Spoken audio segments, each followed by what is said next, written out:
nizere ko mumeze neza nk'uko mpora mbibifuriza. So tugiye kuganira ku ijambo rivuga ngo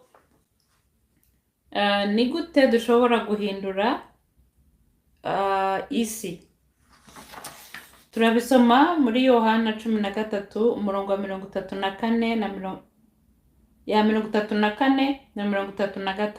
Umurongo wa 34, ndabaha itegeko rishya ko ngo mukundane nk'uko nabakunze, mube ariko namwe mukundana. Muri make iyo ukunda umuntu ntabwo umwifuriza ikibi.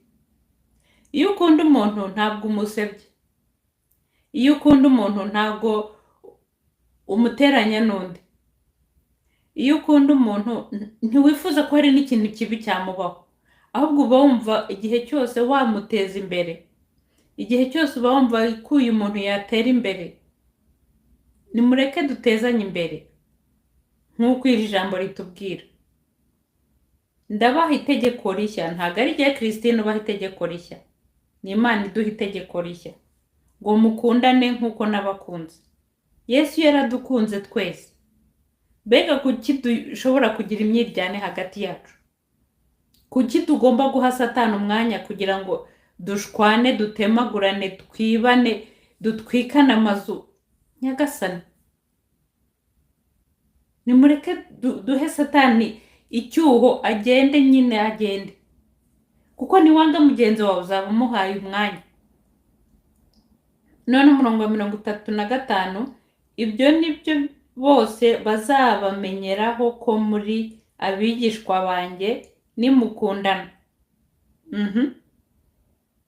Ngiki cy'Imana itubwira ati, umuntu akoje ati se muri make ibikorwa byawe nibyo byakagombye kwerekana uwo uriwe. Ibikorwa byawe nibyo byakagombye gutandukanya wowe w'umukristo n'umuntu wo hanze. Umuntu wo hanze arakureba akaguhera ku kirenge akakugeza mu mutwe akagira ishyari. Ariko se twe turi abakristo nitutangira kugira imyiryane tuzaba dutandukaniye he n'abo hanze n'abatazi Imana? Bakagombye kutwigiraho, ariko muri iki gihe nitwe dukora ibyo bakagombye gukora. Nitwe twangana, nitwe dutezanya amahane hagati yacu.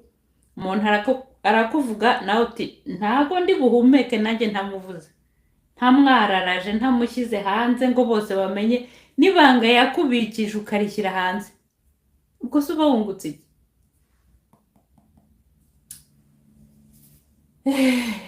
Imana itugenderere.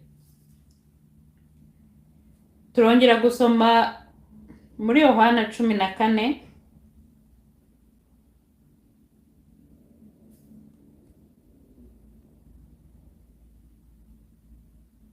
umurongo wa 12.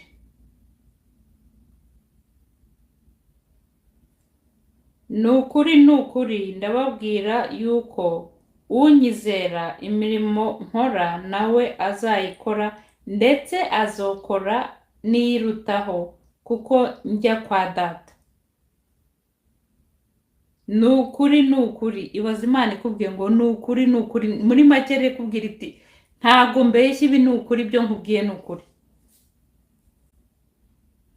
Yuko unyizera, icyo dukeneye ni ukwizera Imana, ibindi byose izabidukorera bazi. Unyizera imirimo nkora, muri make uwizera iby'Imana ikora nawe azakora ndetse n'ibirenze iby'Imana ikora. Izamuha ubushobozi gukora ibirengeye n'ibyo yatekerezaga ko yabasha gukora. Icyo dukeneye ni ukwizera gusa, nta kindi. Ndetse azokora niyirutaho, kuko njya kwa Data. Muri make najya kwa Data, Data azongera muha izindi mbaraga nyinshi imbere. Izo mbaraga zamuha natwe azahita zitwoherereza, noneho dukore ibirenze. Ariko se tuzabikora gute twangana? Tuzabikora kora gute tugiranira ishyari ngo kanaka yarazamutse, kanaka wabonye inzu yaguze, wabonye umuduga yaguze, wabonye guys, nta mwanya dufite wo kureba ibyo abandi bagezeho. Cyangwa se niba unabibonye shima Imana. Imana warakoze kuba warazamuye kanaka, kuba warateje imbere kanaka. Nitugiranira ishyari ntaho tuzagera, ariko nitwishimira ibyo abandi bakoze n'Imana izaduhezagira.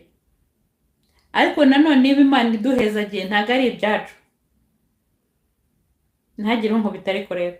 Ibyo Imana iguhaye ntabwo ari ibyawe gusa, ni iby'umuturanyi wawe, ni iby'inshuti yawe runaka ubona nta kigenda, na ba bandi bo ku mihanda, abo twe twita ni abahomuresi. Bariya nabo Imana izabakubaza. Ngira ni nabo mu ijambo ry'Imana ikubwira ati nari nshonje ntiwangaburira, kandi Imana yaraguhezagiye. Iraguhezagiye ukubise ku mufuka, iraguhezagiye ubishyize muri storage cyangwa se muri magaze biboreyemo, kandi hanze hari abantu bashonje.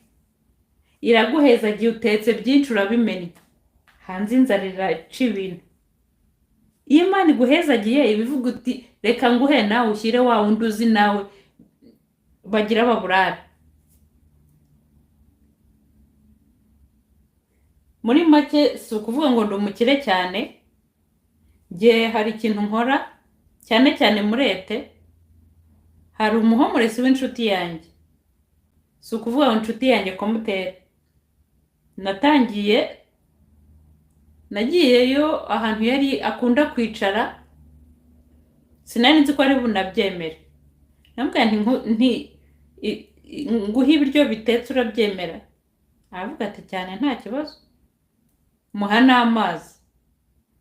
Ndongera umunsi wa kabiri nsubirayo, ndongera muha ibindi bitetse, kuko mba nzi ko nta handi ari bubitekere, ari abahomuresi. Tuba inshuti gutyo. Ubu njya mfata nk'isukari, amata y'ifu nkamushyira.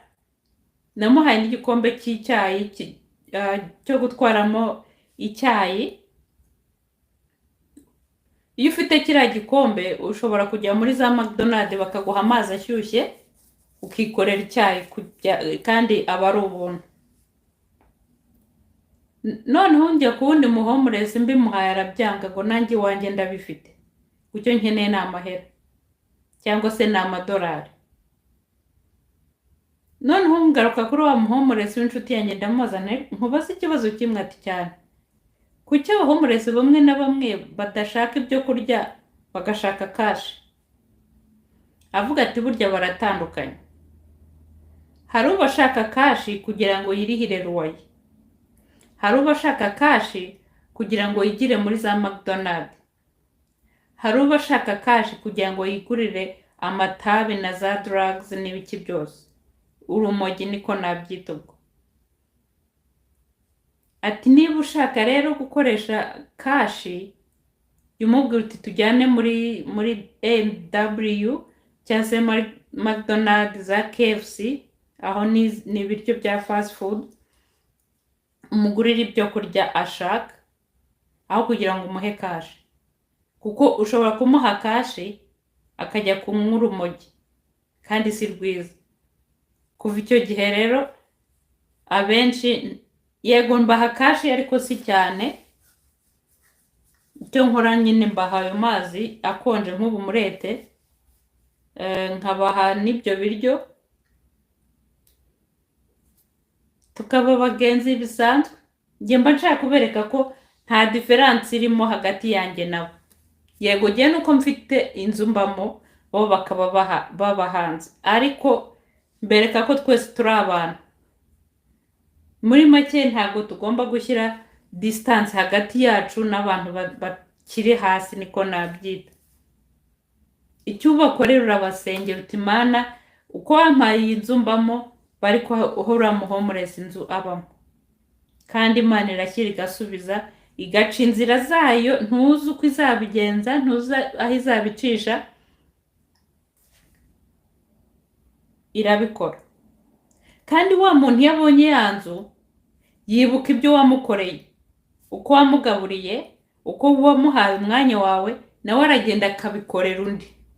Uko abikoreye undi nawe aragenda akabikorera undi. Ugasanga rero isi ibonye amahoro, isi yuzuyemo urukundo. Ariko se nuvuga uti ibi ni ibyanjye njyewe nanjye na famiye yanjye, none se Imana izaguhezagira gute uhaha ukajugunya muri storage cyangwa se muri magaze bikaboreramo? Kandi hari umuntu ushonje ewana byo mu rwego rwo hejuru. Ngiye nkunda gutembera cyane mu mujyi iyo ntakoze, cyangwa se muri weekend nka samedi nkajya mu mujyi gusa gutembera nganira n'abahomurezi. Rimwe na rimwe navuga ngo kandi abahomurezi baza gukubita. Nta kibi nabakoreye, ni ukugenda tukiganirira nkababaza ubuzima, bankundira bakambwira icyabibateye kuba abahomurezi, tukaganira. Rimwe nkabashyira n'ibitabo byo gusoma by'ijambo ry'Imana, nyine ubwo tukaba abagenzi gutyo. Nyine ugafasha umuntu uko ushoboye, apana kwicara ngo jyewe ubwanjye nanjye. Wowe nawe nyine, ariko Imana izi ibyawe. Zana bya bibazo by'uriya muhomurezi cyangwa se n'undi muntu muturanye uzi ibibazo bye. Aho ugira ngo ufate telefone uvuga uti kwa Christina byacitse, bibwire mu ijuru uti kwa Christina byanze kabisa, Mana tabarura muntu. Niba umuntu akuvuze, vuga uti Mana uyu muntu mugenderere, afite umudayimoni wo kuvuga. Mukize uriya mudayimoni wo kuvuga abantu, wo kwararaza abantu. Niko njya numva abarundi bavuga ngo ni ukwararaza umuntu. Ubwo rero tugire urukundo, twere imbuto, turi umunyu w'isi kandi turi umucyo w'isi. Twebwe abakristo turi umucyo w'isi, turi umunyu w'isi. Ntabwo ushobora kwicara hasi ngo utegereze Imana izaguhezagire kandi ibyo yaguhaye byaraboreye muri storage. Reba uko ugenza mugenzi wawe cyangwa se umuneba wawe cyangwa se aho ubona byacitse. Reka kumenye ko kanaka ibyo byacitse, ngaho telefone kwa kanaka byacitse. Come on, gira ibanga rya mugenzi wawe, ariko ntugire ibanga kuri Yesu. Niba ubimenye ko byacitse, jyana iyo byacitse ya kwa kanaka kuri Yesu, atabara uwo muryango, atabara izo nshuti. Ikibazo cyose waba uzi cyangwa se niba uzi uyu muntu afite umunwa wo kuvuga abantu, guteranya abantu, vuga uti Imana agendera uyu muntu, afite umudayimoni guteranya. Imana imugenderere.